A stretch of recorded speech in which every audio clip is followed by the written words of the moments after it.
Hey guys, it's Emma Vigeland with TYT Politics and John Adirola from the Young Turks and just general life. We have one I mic. exist in general life. You Yeah. do. You're not a hologram of sorts. No. We don't have that technology yet. Yeah, but soon. So we're here at the DNC Unity Reform Commission. They're running a little bit late, so sorry to keep you guys waiting, but I gave this overview on TYT Politics. Essentially, they're going to be talking about the primary process, how to make it better. This is a panel of 21 people. The chair is a Hillary Clinton person, the vice chair is a Bernie Sanders person, the head of Our Revolution, and then there is 9 Hillary Clinton people, 7 Bernie Sanders people, and 3 DNC chair appointees on this commission. Nomiki Konst, our very own, is one of the people on there. I think that opening the primary process is my chief concern. I live in New York City. I know how difficult it is to be a Democratic voter there. It's so closed off, and we even see that they're already trying to reform the California primary process early on in anticipation of 2020. Yeah. So hopefully there are some people, some Hillary, some DNC people, that will swing over to that side and say, hey, we're the Democratic Party with the big D, maybe we should be small d, Democratic, and open up the process to as many people as possible. Yeah. Maybe for once we can have a big D. Damn it. But yeah, I would like to see. I mean, obviously there's the openness is a big thing. I don't know what argument could still remain after the last cycle that it's better to close people off. Why would you want people getting interested and involved in your party months ahead of an election? You should just scramble at the last minute to get them to vote for you. That doesn't seem like a winning argument anymore. But then also you have, how the openness in terms of when you can register and all that. And one of my frustrations back during the Obama years was the inability or the unwillingness of the Democratic Party to open up the federal election day, to enshrine that as one of the most important holidays, to make sure that everybody can go, that they don't have to take time off of their 1, 2, or 3 jobs to go. And I was wondering, why didn't they ever get to this, like a national voting day, democracy day?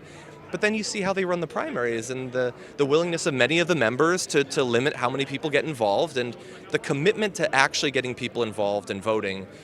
It's incredibly weak, and it's obviously hurting the party. We are still discussing these issues of open primaries. I think it was a revelation that a lot of us felt that the New York rule against independents participating in the New York primary was a statutory bar, but apparently it's not a statutory bar at all. It's the New York State Democratic Party that has determined that. So that may be something we should discuss with the party now that we have that particular information. But I do think that this issue of conforming these deadlines for registration and a party change has to be done, and obviously moving both deadlines as close to the election as humanly possible.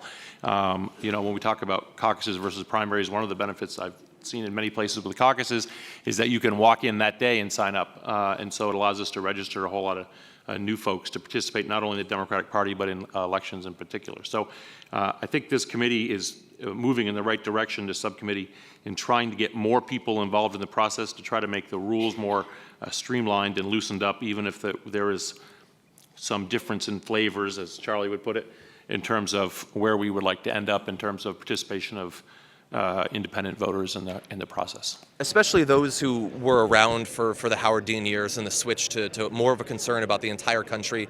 I don't think that there is an argument to go away from that, to continue on this whole just focusing on the presidential thing. But if there was an argument, you better fucking win the presidential election. Right. If you can't even do that, clearly your strategy is both philosophically, I would say, opposed to some of the values that go into the Democratic Party, but also just stupid. It doesn't work. You could have gotten so much more bang for your buck at the state level, at the local level. You chose not to do that, and you still lost. But we know that not everybody lost. Sure, right. Hillary Clinton lost, the party technically lost, but the money was still spent, and the people who got to spend it still have the nice cars. Exactly. I mean, they may shed a couple of tears because Donald Trump is the president, but they're shedding them inside of their nice house.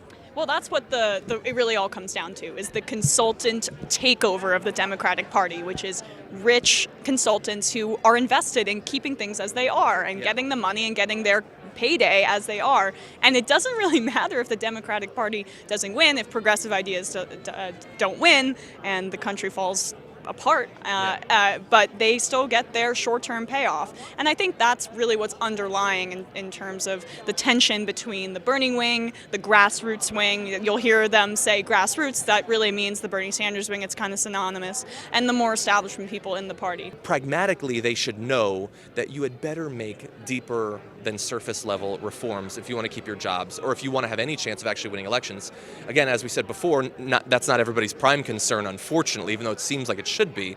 But I do have hope that we'll be able to swing them on a couple of important things. The superdelegates have just got to go. I think that everybody knows that. Not everybody will vote for that, but that's the area where I hope that there's big reform. We worked on the unpledged delegates, or better known as super-delegate reforms.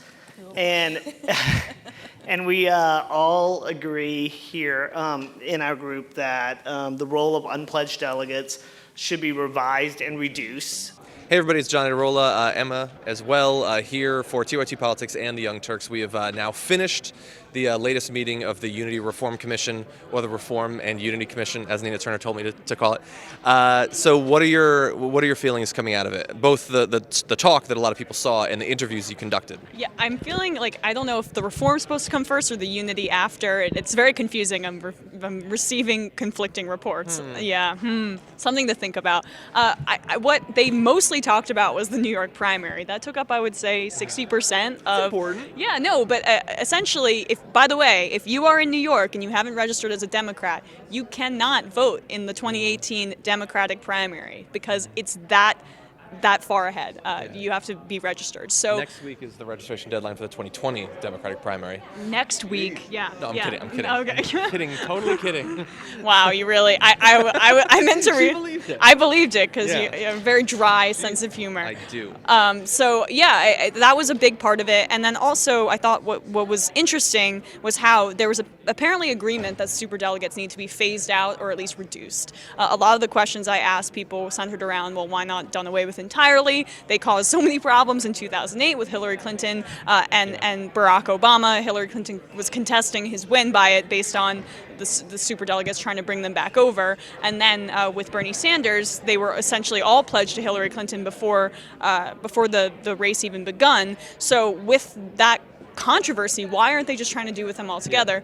The Bernie Sanders people want that. The Clinton and the Democratic establishment people just don't. Yeah, and so I mean, one way to look at how the impact of the superdelegates is how many of them remain after these changes. So if you have 722 now and you get it down to 350, then that sounds like you've made a lot of progress. But I think it's possible, based on some of the conversations we were hearing, that their power could be substantially reduced regardless of the number change. So if they are not unpledged, if they're superdelegates, but they have to go with what the voters say, well, that's way better, regardless if there's 700 or 7,000 of them at that point. Also, if they're not chosen until way later on in the process, so the media can't go to them, that the candidates can't go to them in the very beginning, then that means that they can't pervert the process at least as early on. And so if either or both of those things happen, regardless of what happens in terms of the numerics, those I think would be big wins. Yeah, what was discussed as a footnote at the end was money in politics. So they said we are the party that is not for money in politics, but Got some big applauses. it did get a lot of applause. But I talked to Larry Cohen, who's the vice chair and also the chair of Our Revolution after, and I said, what are the concrete changes that you are making? And he just said it's In that area? In that area, and he just said it's an ongoing struggle. Yeah. And he was the one talking about it. Right. Yeah. Well, I thought it was Jim Zogby. It could have been both of them, but It might have been both. yeah, whatever. But there aren't really as many concrete changes, and there is a consulting culture in the party, which is probably even more instrumental in why the Democratic Party is failing, because it affects the structure of the party and saps resources from the state parties and puts it all on the presidential election, which, as we talked about earlier, was the result of President Obama's disregard for, at the best, state parties and a focus on just making it about the presidential election. And you see, when you just make it about the presidential election, and they don't even win the presidential election, what it does to the seats and the Senate seats and the House seats on the federal level. Overall, there's some areas where I have some confidence, and there's other areas where it doesn't seem like there's much will to make significant changes. I do think that if you believe that nothing will come out of this, you both have good cause historically to believe that. But I don't know that, based on our talk with Nina Turner and a few other people, I don't think that that's the case. I think that there are people both inside of this commission and people putting pressure on the commission from outside that are going to try to minimize the amount of the reforms. But I don't think even the craziest person thinks that they can get away with doing nothing at this point. And so I have some confidence that we will see significant changes in important areas like superdelegates. Like, that's not nothing. That's something big if they do significantly change that. Yeah, and people like Nina Turner and Larry Cohen and Nahumiki wouldn't come to the table if they thought that there was going to be absolutely nothing done. And they wouldn't BS us. Yes, they wouldn't BS us, right, exactly. And yes, Nina Turner is involved in Our Revolution, which is an outside group, but she's also involved with the internal party structure. You have to do both. And while it may go at a snail's pace and may not be done as quickly as we want, at least the recognition means that there will be some sort of change. And it's better than nothing. I know the audience hates that argument, but you could have a whole meal or you could have nothing, or a snack or have nothing. Yeah.